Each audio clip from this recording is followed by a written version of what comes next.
Ուրեմն բարև ձեզ, հարգելի լրագրողներ, մենք այսօր հավաքվել ենք այստեղ, որպեսզի մեր հանրությանը տեղեկացնենք մեր հետագա անելիքների հետ կապված։ Ինչպես գիտեք, երեկ մենք հանդիպել էինք կրթության, գիտության, մշակույթի և սպորտի փոխնախարար Գրիշատ Համրազյանի հետ, քանի որ մինչ այդ մեկ օր առաջ մենք հանդիպել էինք և ինքը խոստացել էր, որ կոնկրետ առաջարկություններով հաջորդ օրը կգա և կտեղեկացնի, թե ինչ դիրքորոշում ունի իրենց նախարարությունը և ինչպես են մոտենում մեր առաջարկություններին։ Բայց պարզվեց, որ ԿԳՄՍ նախարարությունը այն առաջարկությունները, որ մենք ենք ներկայացրել, չի ուզում ընդառաջ գնալ այդ ամենին, որի պատճառով մենք փոխեցինք մեր մարտավարությունը։ Բնականաբար մենք շարունակելու ենք մեր ակցիաները և պահանջելու ենք, որպեսզի վերականգնվի մեր երեխաների սովորելու իրավունքը, քանի որ որոշ պետական այրերի կողմից այն խլվել է, այն ոտնահարվել է։ Ուրեմն ուզում եմ նշել, որ մեր այս շարժման ընթացքում մի շարք կազմակերպություններ, մի շարք անհատ մարդիկ միշտ զանգերով, իրենց անձնական մոտեցումներով հիշեցրել են մեզ, տեղյակ են պահել, որ սատարում են մեր շարժմանը, կանգնած են մեր կողքին և պատրաստ են աջակցելու բոլոր այն հարցերում, որի կարիքը մենք կունենանք։ Քանի որ երեկվա հանդիպումից հետո մենք տեսանք, որ ԿԳՄՍ նախարարությունը նախարարի գլխավորությամբ չի ուզում լուծում տալ մեր զավակների, մեր այն դիմորդների իրավական պահանջին, այն է սովորելը բուհում, այդ իսկ պատճառով մենք որոշեցինք, որպեսզի մեր երեխաների իրավական պահանջը արդեն ներկայացնենք դատական ակցիաներ։ Մեզ ուրեմն մեր նախօրոք Կոնտրա լեգեմ իրավաբանական ընկերության տնօրեն Ալեքսանդր Կոչուբաևի գլխավորությամբ իր աջակցությունն էր հայտնել և իր պատրաստակամությունը, որպեսզի մեր շահերը պաշտպանի դատական ակցիաներում։ Քանի որ երեկվա իմ ևս երկու ծնողների ու ԿԳՄՍ փոխնախարարի հանդիպումից հետո ես հայտարարեցի, որ արդեն մենք մեր երեխաների շահերի պաշտպանելու համար դատարան ենք դիմելու, այդ իսկ պատճառով ես ընդունեցի պարոն Ալեքսանդր Կոչուբաևի առաջարկը։ Եվ ուզում եմ ձեզ բոլորիդ տեղյակ պահել, որ Ալեքսանդր Կոչուբաևը իր թիմով այսուհետև պաշտպանելու է մեր երեխաների շահերը և ինքը դատական ակցիաներում կներկայացնի, ինչպես ասեցի, երեխաների շահերը։ Իհարկե, բացի պարոն Կոչուբաևից, հենց առաջին իսկ օրվանից, քանի որ միշտ հետևել է իմ տղայի սայթին, ինձ է զանգահարել, որ ես նախին ուսանող եմ, ուսանողական խորհրդի նախագահ եմ երկար տարիներ եղել, տնտեսագիտական համալսարանում ընդունող հանձնաժողովի շտաբի պետ եմ 4 տարի աշխատել, շատ լավ տիրապետում եմ ինչ է կատարվում բուհերում, կարող են տեղեր ավելացվել, թե չէ և այլն, բնականաբար նման մարդկանց կարիք մենք ունենք, որովհետև որպեսզի մեր հետագա քայլերը ավելի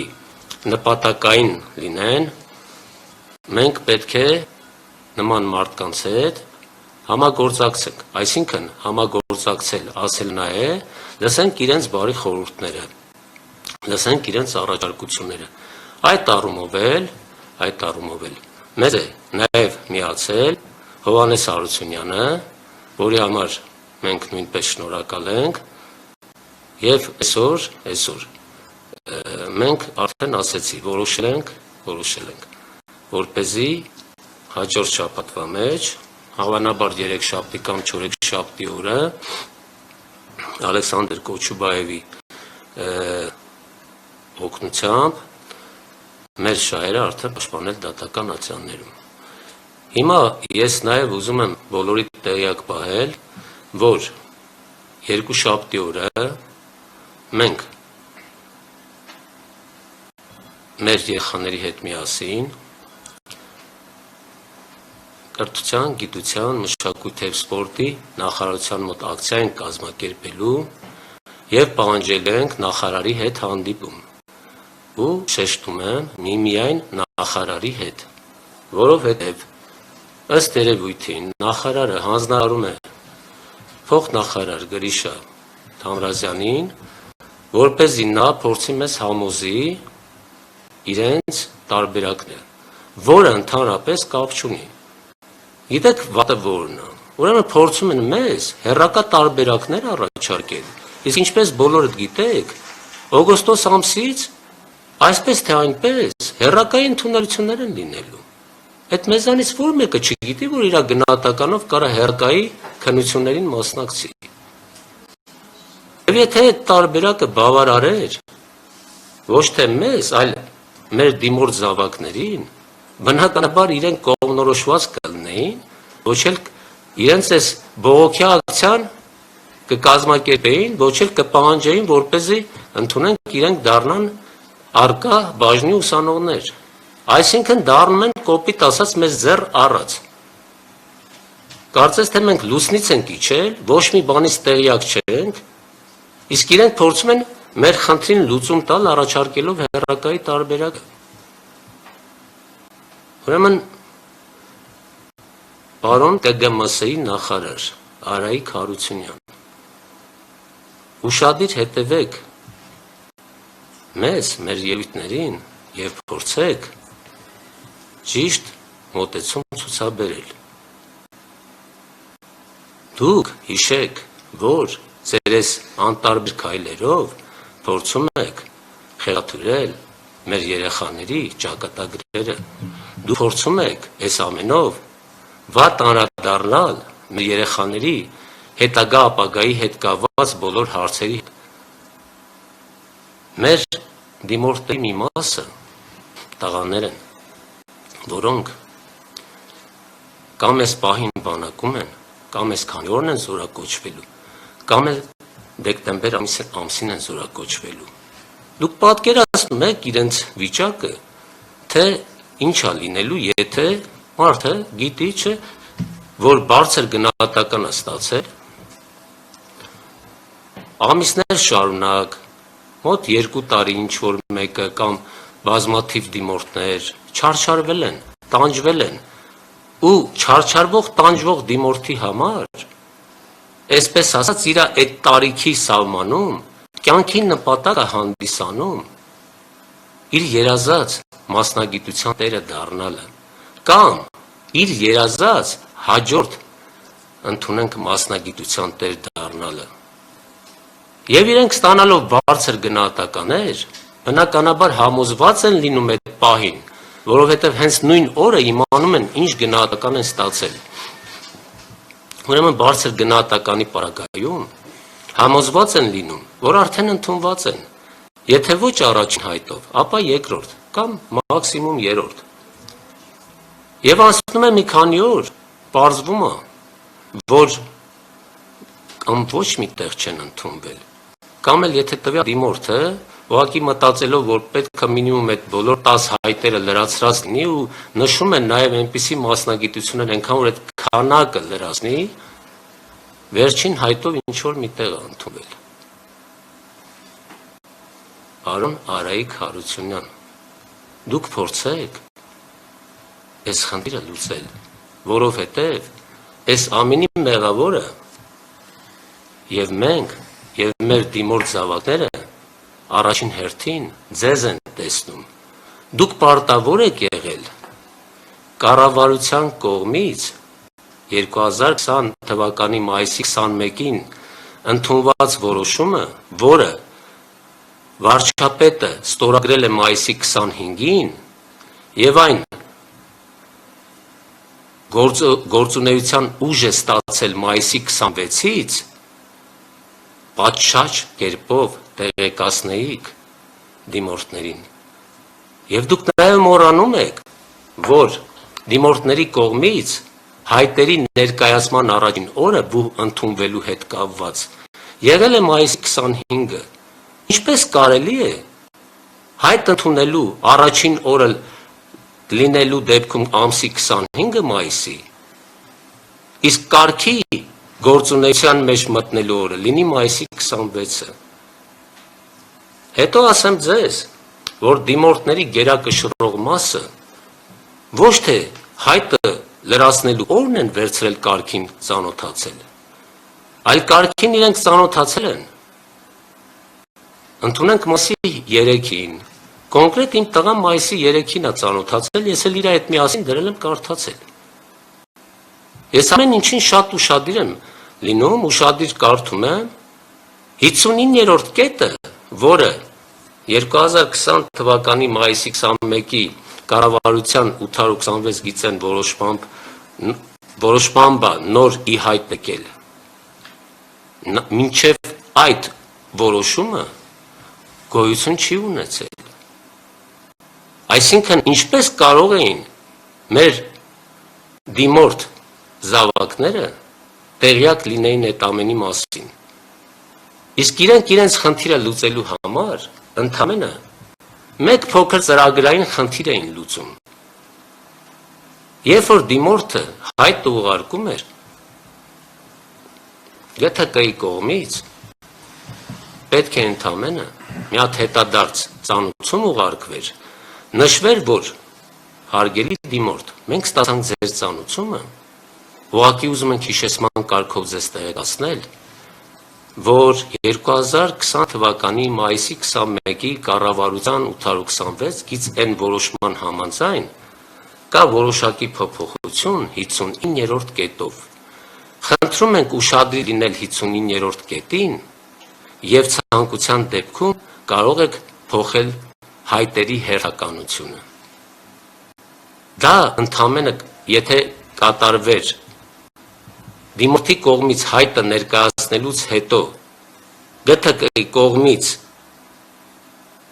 ծանուցում անմիջապես ուղարկելու պարագայում, հավատացնում եմ ձեզ, այս ամբողջ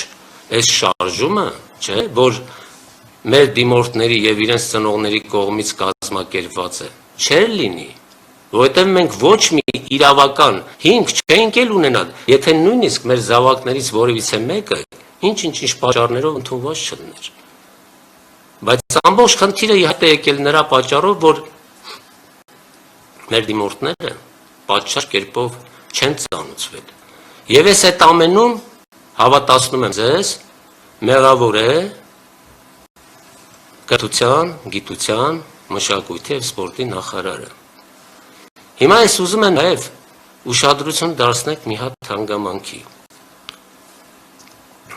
Ուրեմն երկու օր առաջ եմ կարդացել, որ մի փոքր նման օրինակ է եղել նաև 1991 թվականին։ Այն ժամանակ մեր դիմորդների մի մասը, որոնք որ ստացել էին միայն բավարար գնահատականներ եւ դուրս էին մնացել բուհ ընդունվելու իրենց այդ ցանկությունից եւ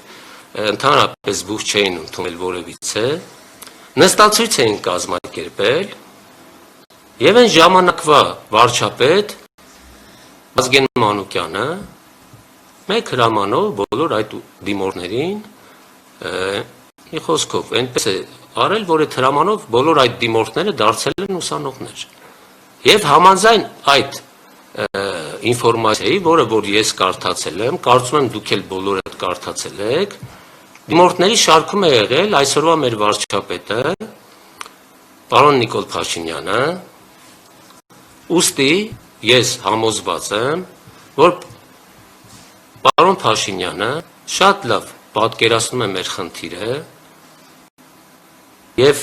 ճիշտ է, այսօր մեր պետությունը ավելի կարևոր խնդիրներ ունի կապված